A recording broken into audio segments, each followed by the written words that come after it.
Okay, so what the hell is Keith thinking? Why isn't he automatically just getting in the boat? Why is he thinking about it? He was just complaining about being voted out. He was like, dang it, dang it, dang it. And then he gets to the torch and he's like, well, I don't know. Maybe I need a sign. It's like, no, you got the sign. There's a sign right in front of you. Take the sign and go into the boat. Oh, Keith's annoying me. I liked Keith episode 1. I don't like Keith anymore. Like, what the heck? Why isn't he?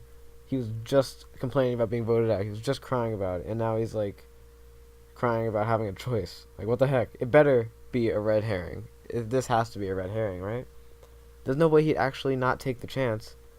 If he didn't take the chance, he'd just like if he doesn't take the chance, like I'm 19. I could be in his place right now. I applied for the show. He got on instead of me. And if he quits after day 6, I'm going to be very annoyed. And Keith might be like my least favorite player if he does that. Anyways, welcome. Episode 2 analysis. Let's see. I'm just going to go through the episode again cuz that worked well the first time and it got me able to I was able to express all my thoughts organize in an organized manner. So first off, the last time on Survivor, it showed that the comma returnees, Aubrey and Joe, were on the outs, which foreshadows the next episode where it says in the preview, in the next time on Survivor, it was like Joe and Aubrey are just dead in the water, basically. So we didn't hear from Joe at all this episode. How many Aubrey confessionals did we get? We got 2 Aubrey confessionals and 0 Joe confessionals, which is fine by me because I'm not a big Joe fan. But we also got 0 Joe or 0 Ron and Julia confessionals, which is interesting because Ron was a pretty big character episode 1. Although we had the dancing thing from Ron, so that was good secondhand exposure from people. Like they were saying how likable he is and stuff. So actually, that's not bad for Ron. But Julia, we haven't heard anything from at all. Like she's been on screen, but she hasn't had any confessionals, and it's making me worried for her.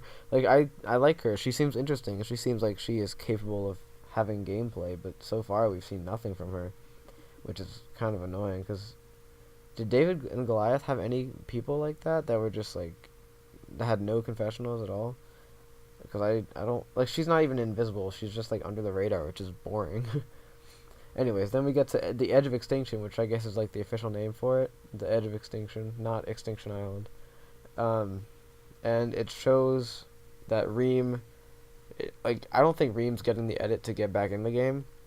She is just getting an edit. She says, "I'm not a quitter" 3 times like in a row, and she's like, "I'm not a quitter, I'm not a quitter." So I think she's going to get to the first challenge at the merge, and then after she's like, "Okay, well, I couldn't do it. I'm going to fail. Like, I obviously am not gonna be able to beat whoever comes back in the final 5 one. So I think she's gonna compete in the merge one, and then go home after that because she's just not gonna win the challenge. Like unless it's like some kind of puzzle, but even that, there's better puzzle makers. I don't know what kind of challenge she could win. Like maybe a clothes drying challenge. I don't know. Then we go over to the Manu Beach, and Wendy says that she can see through Wentworth, which is really interesting because she, I don't know, like she first episode she didn't get like much game talk, and when she did talk game, she was proven wrong. So I think, I think, I think that this is good exposure for Wendy because showing any kind of strategy that's kind of correct is good.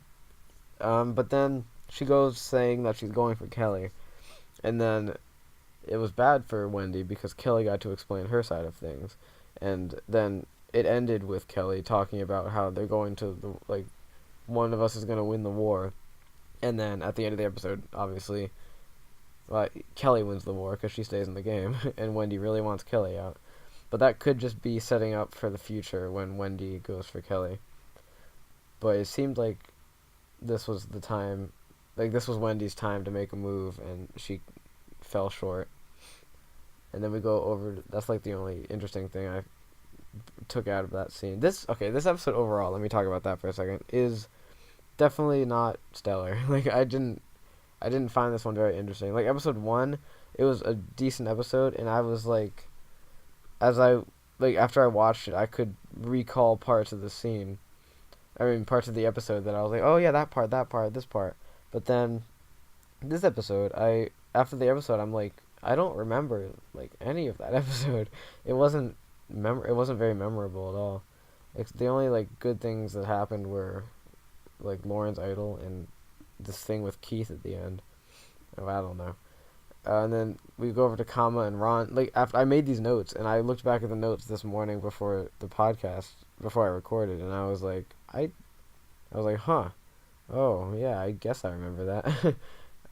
So then we show Ron dancing. Aubrey, um, doesn't like the kumbaya of the tribe, which is weird. I like that. I've seen some edgics, and a lot of them say that Aubrey is like over the top negative in this episode, and I don't think it's over the top negative. I think it's negative, but it's not like this isn't like what's his name, Will Sims. This is not like Will Sims type negative, or like Natalie from last season type negative. This is just like her strategy's not working kind of thing. And Aubrey's talking about how she's being annoyed, how the other people aren't giving her tells about what they feel like about returning players, which is dumb. Like you can't get mad about that. That's smart gameplay from them. And Aubrey loves similes. Obviously, she loves her metaphors and similes and just comparing things to Survivor. And the scene about the open dialogue was actually pretty funny. I like that, how it showed like 4 different parts of her saying like telling people that they want to have an open dialogue. And I really like Victoria. I really, really like Victoria. I actually, later in the episode, I was like, but this part I really like Victoria for, because she has a confessional about seeing through Aubrey. She's really smart, Victoria. She seems it at least. And Victoria says she's nervous about Aubrey, but she doesn't say like, I'm targeting Aubrey right now. At least I don't remember her saying that. And then, which is good for her, because that gives her like plausible deniability if it doesn't work out. But then if Aubrey does go because of Victoria, that's like really, really, really good points for Victoria's edit, because that's like if you say you're gonna make a move that big and then it works out, that's huge, huge move. Then back on Manu, Rick's not sure about Wentworth. David knows that Wentworth will cut him soon, and they just kind of David and Rick seem like a power couple now. But Rick doesn't talk that much. How many confessionals did Rick have? Rick had 2, so he had good enough. Decent amount. But then we get good secondhand positivity from David about Rick. David talks about how Rick is like a good ally and a good person to bring to the end, and how he's so likable and stuff, and which I thought was interesting. I don't know. And then we have also in this scene we have War Dog talking about, or how we have David talking about how War Dog makes him nervous because he doesn't want to talk strategy until it's like absolutely necessary, which is weird. I like that because that kind of contradicts what goes on later in the episode, which is, well, okay, let me just say this. War Dog is an interesting character for me because I have no idea like what kind of edit he's getting. He's getting like so much negative stuff, not negative really, but just like so much, oh, there's War Dog, he's crazy, that kind of stuff. But then he's like right. Like the stuff that he says is all right. So I'm not really sure what to make of it. So far I think he's getting a pretty good edit. And the fact that he says he doesn't like to talk strategy until necessary isn't necessarily a bad thing. If now that I think about it, that could be showing that War Dog's just keeps his cards closer to his chest, which is good. If I was on Survivor, which I will be one day, I would not talk about. I mean, I'd talk strategy, but I wouldn't throw out names until we lost a challenge. That's because then it gets brought back to people, and they're like, "Why are you gaming so soon?" So like, I totally understand where War Dog's coming from with this. So I'm kind of on Team War Dog for this one. And then back at Kama, there's a bunch. I liked how there were a bunch of different scenes of people looking for idols, but they didn't actually find them.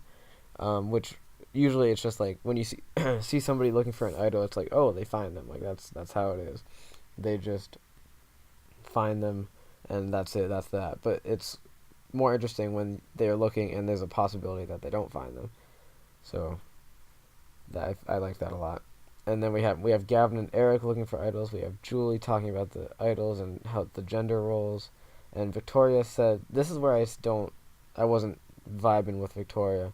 She has this confessional about, I think it was like in confessional, where she says like she doesn't even know how to start looking for idols. Like they could be anywhere, and that's just like a really that rubbed me the wrong way. Like so you could start literally anywhere. Just like start looking. That's all you need to do. And also Victoria. What Julia and Victoria were walking with like palm fronds, and Julie was talking about how he's looking for idols, and then I forget what Victoria said, but it was something like we should stop him or something, or not. No, it wasn't like that. It was something about like being more aware of them or something, and then Julia was like, no, we should be looking for idols too, and Victoria was like, oh yeah, yeah, but I don't know.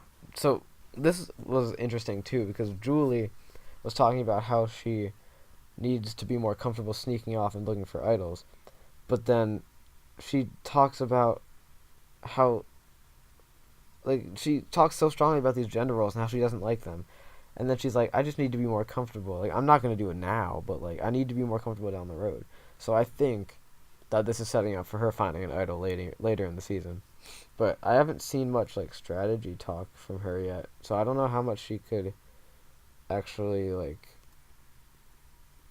I don't know how much she's going to. What am I saying? I don't know how much that works for her winner, like for her winner chances. I don't know. And also, what are we doing about like the elimination order for this season? Because is Reem the first out, or is like if Keith quits on day 9, is he the first out? Like if Keith doesn't go to Edge of Extinction, is he the first out? Like I'm so confused. This is the worst. Um, what else happened? Oh, the freaking dive bombing bird during Julie's confessional. That was really cool. That was like, what are the chances that while she's talking about something interesting enough to make the show, that there's a bird that just like dive bombs a fish in the background? That was really cool. I like that a lot. Just like that one, I think it was Survivor Thailand, when somebody was giving. Oh no, it wasn't Thailand. It was Tocantins, I think. When JT was giving a confessional, and then that elephant, was like getting into the water behind him, and he turned around and he was like, "Damn! Like look at that." Actually, it might not have been JT, but it was somebody. But that was like really really cool. That shows how real Survivor is. Um, Next, I need to stop saying Sorry about that. Lauren finds the idol, which is good, I guess. Like whatever. I like Lauren. I think she's a good strategist. I think she's going to be targeted for being a threat later. So I don't know about her winner chances, but so far I really like her as a character and as a game player because she's so far she's shown that she's pretty good at the game, which is impressive. And I like strong people. Like I like strong female players like Wentworth. I like Aubrey a lot. I liked Michelle for the most part. Whatever. I still think Aubrey should have won. Anyways, so yeah, I really like Lauren, and her finding an idol is just really good for her game, obviously. So, and she said she's gonna keep it a secret. She's definitely not telling Wentworth, but she doesn't talk about using it correctly, which most people who find idols, like if they find an idol and they think about, or if they are going to use it correctly, they say something like, I'm going to use this idol, I'm not going to waste this idol, or something like that. But Lauren didn't say anything like that, which was kind of sus. So it might just like not get played, or maybe she'll get blindsided with it, but I don't know. People who explain their idols more usually use them correctly. And then the challenge was just the death sentence for Keith. Keith didn't really have anything pre-challenge in this episode. Yeah, he was couldn't swim, couldn't jump over the thing. Kama gets the combination on their first try. Keith misses the ring toss. Um, and like that was like the part where I like knew that Keith like was. What am I trying to say? That's the part that I was like, oh, Keith's the one going, because Jeff was like, Keith needs to redeem himself. Like, this is his chance, and then he missed the ring toss, and I was like, oh, okay, so Keith is like gone. And then Chris, during the challenge, Chris is like, he doesn't have it. So like that also was just not good for Keith. And back at Manu, after the challenge, after Keith blows it for them, War Dog wants Keith gone. Wentworth wants Wendy gone. David talking about how he doesn't have the votes anymore because of War Dog. Chris wants Keith to stay because he's loyal. He says like that's not the kind of person you vote out. But then he votes. Does Chris vote him out? Let me check. Hold on. Yeah, Keith votes him. I mean, Chris votes him out. Who voted for Wendy? Hold on. Survivor, Ed of Extinction, voting table. This is important. Hold on. Shoot. Hold on. Well, anyways, I'm pretty sure I'll find that later. I'm pretty sure that Chris voted for Keith. So that shows that Chris just kind of like he didn't have the power to get what he wanted. But then he also like Rick and Chris talk, and Rick talks to David. So I don't know. It shows Chris changing his mind throughout the thing, and then David says that it's like the Wentworth blindside's almost gonna happen on its own, which I don't know. That seemed a bit cocky of David, and then it didn't work out, so that didn't look good for David. So I'm not really sure about David's edit so far. It seems mostly positive, but it seems kind of neutral too. Let me see what this person says about the Edgic. I'm curious about David's Edgic. CP5 this episode? I don't know about that, because he didn't get his way, did he? I mean, he ended up voting correctly, but still. He's shown wanting to get Wentworth out so bad, and then he just ends up going for for Keith instead. And then this is where I got the positivity from War Dog. What did they give War Dog? Let's see that. CP4. Okay, good. This is when War Dog is like in my mind shown to be like really good, because he wants to use Wentworth as a shield, which is smart, and he gets his way in the end, which is the biggest thing. Like Wentworth stays, Keith goes, which is huge for War Dog. War Dog also said that he wants the plan to be his plan but seem like their plan, which is like really, really big for, that's like really, really good for his edit. Like, that's such a smart, intelligent thing to say. So War Dog's looking pretty good right now, because he hasn't had really much negativity yet. So that might be coming up soon, but so far it's been all like strategy, and more than anything correct strategy, which is really, really, really good for War Dog. I can't stress that enough. War Dog, I probably should have picked a winner pick. I don't think War Dog's my winner pick, but you know what? War Dog's my winner pick for now. I'll pick again at Merge and see I'll say what I think at Merge then. But for now, I'm picking War Dog as my winner pick, which is I never thought I'd say that, but he seems, I don't know, he might be too big of a threat. Whatever. War Dog's my winner pick for now. Don't quote me on that, but still quote me on that.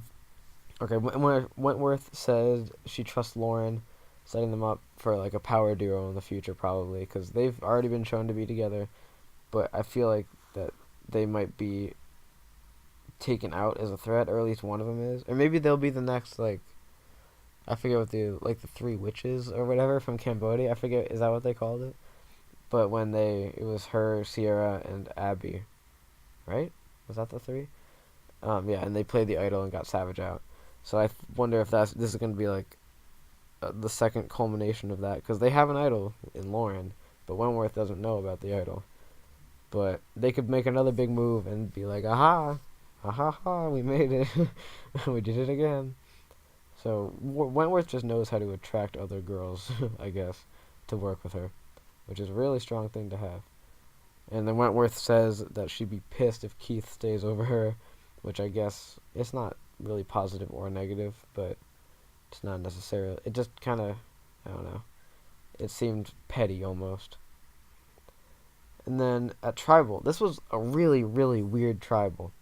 Like, really weird. Because like, the whole time, they were talking about Blindside just out in the open. And, like, Keith seemed to be in on it, but so did Wentworth. And I was like, what the heck? And then when Keith went, it didn't really seem like he was blind. I mean, it kind of did. When the third vote was read, he was like, oh, come on, guys. But overall, it was just really weird. I didn't know. Like, why did Rick tell Wentworth that her name was out there? That was really weird. I don't like how painfully obvious these votes have been so far. I mean, granted, it's only 2 votes, but they could have made it seem a little bit. I mean, I guess they kind of did with the whole Wentworth thing. I wanted Wentworth to go this episode, but I had a feeling she wouldn't. I thought Keith had more time left in him, like, based on his edit, but I think that him being on Extinction, being at the edge of Extinction, is going to be the continuation of his story. So I need to keep that in mind moving forward. Is that when people get voted off, they're not done. Like, they go to edge of Extinction and can have a whole nother storyline there. So I really need to drill that into me, because in my mind I'm still like, oh yeah, Keith, he can't go yet. He's gotten a decent edit, but then, well, first of all, he hasn't really gotten that great of an edit, and second of all, like, the edge of Extinction's in play. So then, yeah, everybody was saying at this Tribal that there was going to be a blind side, and it was just a really, really weird feel. So it was kind of obvious that Keith was going, and everything just kind of went downhill from there. And then Keith gets voted out. It was 5 votes Keith, 1 vote Wendy, 1 vote Kelly. And Keith gets voted out, obviously, and then he walks down the path. He's like, dang it, dang it, dang it. But the first dang it, I think they might have added those in, because the first time he said dang it, I was looking really closely, and the only time you could see his mouth, and his mouth didn't move. So I think they might have added that in post, just to make it seem like he was disappointed about being voted out. But then, so if that's the case, then I'm not as mad at Keith. Well, yes, I am. If he quits, I'm still mad at Keith. But, like, I'm not as mad because he didn't actually express disappointment. But if he was actually crying about it, which like, during Tribal he was, though. So, like, what the hell, Keith? What are you doing? Just take the fucking torch. Ooh, I said the F word. Whoops. Sorry. I gotta work on that. Just take the torch and get in the boat. If he quits, I'm going to be so mad, because I could be in his spot, and I would not quit. If I got voted out second, and I had a chance to get back in the game, I would be in that boat so quickly. Like, I'm 19, Keith's 19. I could be Keith. Ugh, but no. Anyways. You better not quit, Keith. Don't disappoint me. Next time, it says that, on the next time on Survivor, Joe and Aubrey are on the outs, and they're, like, crying about it, which they're going to probably take Aubrey out over Joe if they take either of them out, because Joe is too valuable in challenges, and he's a shield for later. Aubrey is just kind of boring. I mean, like, I didn't mean it like that. Aubrey's not boring. She's just kind of like, she's just a person. Like, Joe can help in challenges. Aubrey doesn't help much. Like, they could afford losing Aubrey, is my point. And then also shows how Wendy hurts her foot, which I don't know. I guess I don't know what's going to happen there. Is she being medevaced? Like, what's happening? Maybe she's... maybe that's why she gets voted out, because she can't do anything in challenges. Actually, that might be it, honestly. Dang. Poor Wendy. But maybe she'll have a life on the edge of Extinction. Or maybe not. Who knows? I don't really care, because I'm not a big Wendy fan. Let's see, who do I like in this season so far? Who are my tops? Okay, Reem, no. Keith, no. Julia, no. I like Ron. Joe, no. Gavin, I like Eric, I guess. Chris, not really. Aurora's alright. Lauren, I like Lauren. Julia, Aubrey, I like. Rick, I like. Wendy, I don't like. Victoria, I really like. War Dog, I really like. Kelly's decent, and I like David. So, but War Dog and Victoria are the two that I really like so far. They're really just playing the game. Most confessionals, Keith has 7 total. David, Kelly, and War Dog all have 6. Victoria and Wendy have 5. Rick has 4.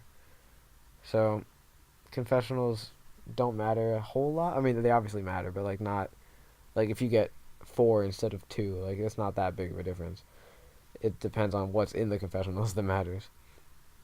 So I guess that pretty much wraps it up because this episode was kind of a bland episode. Not gonna lie, it had its moments like the idol dive bombing bird, and maybe this is just an episode to like set up for later in the season. I hope that's it because I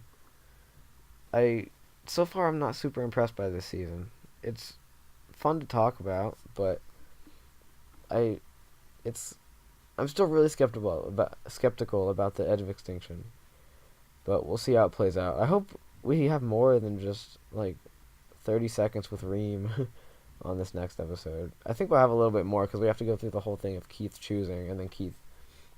Well, if he doesn't get in the boat, then it probably won't be that long because, like, else is there to say about Reem other than she's crying and she's gonna be there alone maybe. So I don't know. If nobody comes to her, then she'd be like screwed because she's basically deteriorating out there. Poor Reem. Shouldn't have gotten voted out first. Anyways, thank you guys for watching. Tweet me, comment, whatever.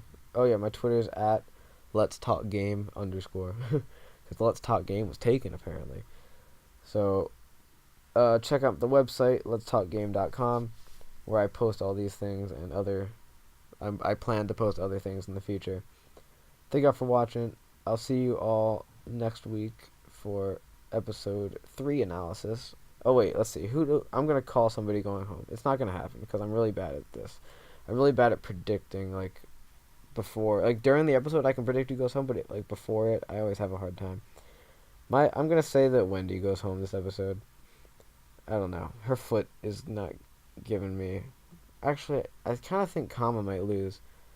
I think it's gonna be Wendy if Manu loses, and Aubrey actually if Kama loses, because Kama's getting the whole. I mean, Aubrey's been getting kind of negative second person visibility, but then she'll have a big life on Edge of Extinction, I think. So that's my call. If Kama goes, Aubrey. If Manu goes, then Wendy. So thank you guys for watching. I'll see you all next week for the next podcast. See you later. Thanks for watching.